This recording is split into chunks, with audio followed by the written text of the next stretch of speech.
আল্লাহ কোরআনে যখন আমাকে নামাজ সম্পর্কে বলেছেন যে কেন আমাদের নামাজ পড়া দরকার, তিনি মুসা আলাইহিস সালামকে এই উত্তরটা বলে দিয়েছেন। যখন তিনি তার সাথে সাক্ষাৎ করেছিলেন, তিনি বলেছেন, আকিমিস সলাতা লিযিকরি, আর আমাকে স্মরণ করার উদ্দেশ্যে নামাজ কায়েম করো। তোমার নামাজ ঠিক রাখো যেন তুমি তোমার রবকে স্মরণ করতে পারো। আমি তোমাকে ইতিমধ্যে বলেছি যে তোমার আমার সম্পর্কটা খুবই সীমিত, কিন্তু তোমার সাথে আল্লাহর সম্পর্কটা অনেক আগে থেকে শুরু হয়েছিল, আর তার সাথে তোমার এই সম্পর্কটা অনন্তকাল ধরে বলবৎ থাকবে। তাই সেই সম্পর্কটির কথা স্মরণে আনা আবশ্যক, কারণ ভালো যত কিছু তোমার কাছে আসে তা আসে ওই সম্পর্কটা থেকেই। সামান্য কিছু ভালো জিনিস তোমার বাবার কাছ থেকে আসে, কিছু কিছু ভালো জিনিস, কিন্তু সকল ভালো জিনিস যা তোমার কাছে আসে তা আসে একমাত্র ওই সম্পর্কটির কারণে।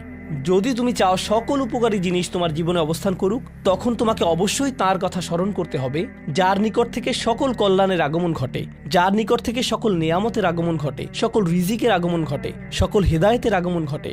আর তাই আল্লাহ বলছেন, সর্বোত্তম যে উপায়ে তুমি এটা করবে তা হলো নামাজের মাধ্যমে তুমি আমাকে স্মরণ করবে।